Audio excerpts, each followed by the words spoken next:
नमस्कार दोस्तों, स्वागत है हमारे अदरवाइज जेके ब्लॉग चैनल में। और जैसा कि आप देख सकते हैं, हमारी हेडिंग यहाँ पर पड़ चुकी है हुंस डीकर विधि। ठीक है, तो जो कि हम लोग पिछले वीडियोस में देख चुके हैं, जो ऊर्ज अभिक्रिया है, चाहे हम लोग और भी जो अभिक्रिया संबंधित है जिसको हम लोग अच्छे से समझे हैं। इस वाली जो वीडियो में हम लोग समझने वाले हैं, जो हमारी हुंस डीकर विधि है, इसके बारे में हम लोग समझेंगे ये होता क्या है, इसकी परिभाषा और इसके जो अभिक्रिया है उसके समीकरण को यहाँ पर हम लिखने वाले हैं। और ये जो वीडियो है बहुत ही लाभदायक होगी 11th और 12th दोनों के लिए, क्योंकि जब आप 11th में केमिस्ट्री का लास्ट वाला चैप्टर पढ़ेंगे तो उसमें भी यह जिक्र किया गया है, और उसके बाद 12th में तो ये जिक्र किया ही गया है। और ये पेपर के पॉइंट ऑफ व्यू से देखा जाए तो बहुत ज्यादा फायदेमंद है, और ऐसे भी देखा जाए तो फायदेमंद है, और ये सारी चीजें आपको इसमें पता भी चल जाएगा। तो चलिए शुरू करते हैं। यहाँ पर हुंस डीकर विधि क्या है, तो एरोमेटिक। देखिए, एरोमेटिक के बारे में हमने पहले बताया है। एक आपका होता है एलिफैटिक और एक होता है एरोमेटिक। एलिफैटिक क्या होता है, तो जो भी आपकी खुली श्रृंखला वाली होती है, जिसमें आप एल्किल समूह समझ लीजिए। एल्किल समूह क्या होता है, CnH2n+1, और इसके बाद इसी को एल्किल समूह कहते हैं। अब ये एल्किल समूह वाले जो होते हैं सबके सब एलिफैटिक होते हैं, जो खुली श्रृंखला वाले होते हैं। एरोमेटिक क्या होते हैं, तो एरोमेटिक आप समझ के चलिए जितने सारे बेंजीन वलय वाले होते हैं।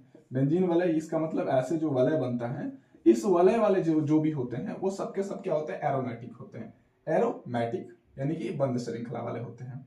इसमें क्या कर रहा है, एरोमेटिक कार्बोक्सिलिक अम्लों के, अब ऐसे कार्बोक्सिलिक अम्ल ही है कि रजत का मतलब क्या होता है, रजत का मतलब होता है आपका सिल्वर बोले तो यानी कि चांदी। तो ये आपका रजत लवण, ठीक है, रजत लवण को हम क्या करते हैं, लवणों को ब्रोमीन के साथ में अभिक्रिया करेंगे। ठीक है, समझिएगा यहाँ पर एरोमेटिक कार्बोक्सिलिक अम्ल के रजत लवणों को, एरोमेटिक का मतलब हम ले लेते हैं क्या चीज, हमारा यहाँ पर एक बंद वलय जो कि बेंजीन का ही होगा। और इसमें यह बनाना बहुत जरूरी है, नहीं तो अगर नहीं बनाते हैं तो इसमें एक कंडीशन बन जाएगी। जैसे मान लीजिए आप ऐसा बनाते हैं और एक ऐसा बना दिए, फिर भाई क्या दिक्कत है इसमें, हमने तो ऐसे ही बना सकते ऐसे भी, लेकिन नहीं, गलत हो जाएगा। ये जो है ये C6H6 है, और ये क्या है, ये 6 और H12 हो जाएगा। यानी कि ये आपका क्या हो जाएगा, ये अगर बीच में नहीं बनाते, देखिए ये असल में ऐसे है, अगर इसको नहीं बनाते हैं तो ये कैसे है, ये आपकी अभिक्रिया, इसमें डबल बॉन्ड, यहाँ डबल बॉन्ड, यहाँ डबल बॉन्ड, ऐसे करके है, ये बेंजीन है।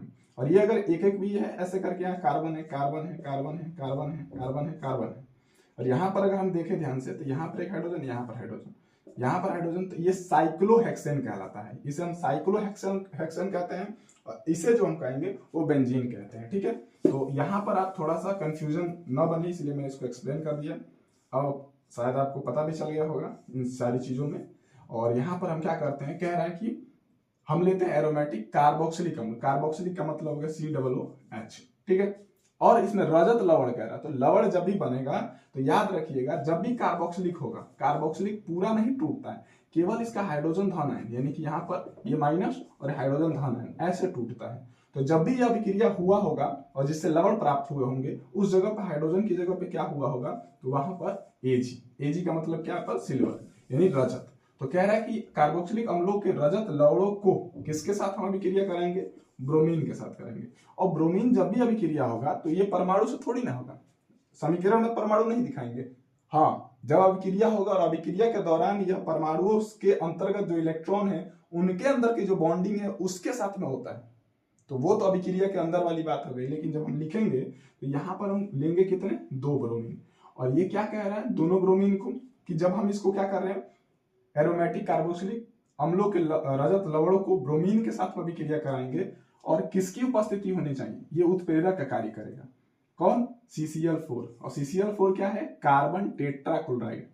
क्या है, कार्बन टेट्राक्लोराइड। जब हम लोग क्या पढ़ते हैं, हैलोजनीकरण पढ़ते हैं, हैलोजनीकरण में हैलोजन की बार बार अभिक्रिया कराते हैं, तो उसके अंतर्गत हमें क्लोरोफॉर्म मिलता है, और जो अंतिम उत्पाद मिलता है जब चौथी अभिक्रिया होती है तो वहां पर कार्बन टेट्राक्लोराइड प्राप्त होता है।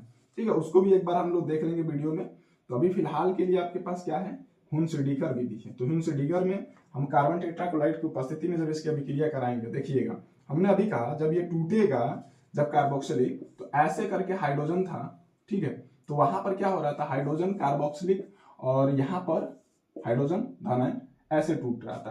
तो अगर मैं यहाँ पर सिल्वर ले लूँ, क्या ले लूँ, सिल्वर, तो यहाँ पर सिल्वर ले लूँ तो फिर यहाँ सिल्वर टूट जाएगा भाई। तो इसका मतलब ये जब वलय टूटेगा तो इसमें भी आप ध्यान से देखिए, ब्रोमीन है, ब्रोमीन कितना है, 2 है, तो इसमें ब्रोमीन 1 और ये क्या होगा, माइनस, और ये ब्रोमीन माइनस, तो 2 ब्रोमीन टूट जाएगा। इस सिचुएशन में क्या बनता है, इस सिचुएशन में आप ये सिल्वर के साथ में अभिक्रिया हो जाता है और बन जाता है सिल्वर ब्रोमाइड। क्या बन जाएगा, सिल्वर ब्रोमाइड बन जाएगा। अब इसके बाद से जैसे ही ये अभिक्रिया के दौरान ये सिल्वर अलग होकर ब्रोमीन के एक अणु के एक परमाणु के साथ जुड़ता है, तो इसमें का देखिए एक अणु है और इसमें से 2 परमाणु, तो इनमें जैसे ही एक परमाणु के साथ जुड़ता है तो जो एक ये परमाणु है वो तुरंत इसके साथ अभिक्रिया कर लेता है।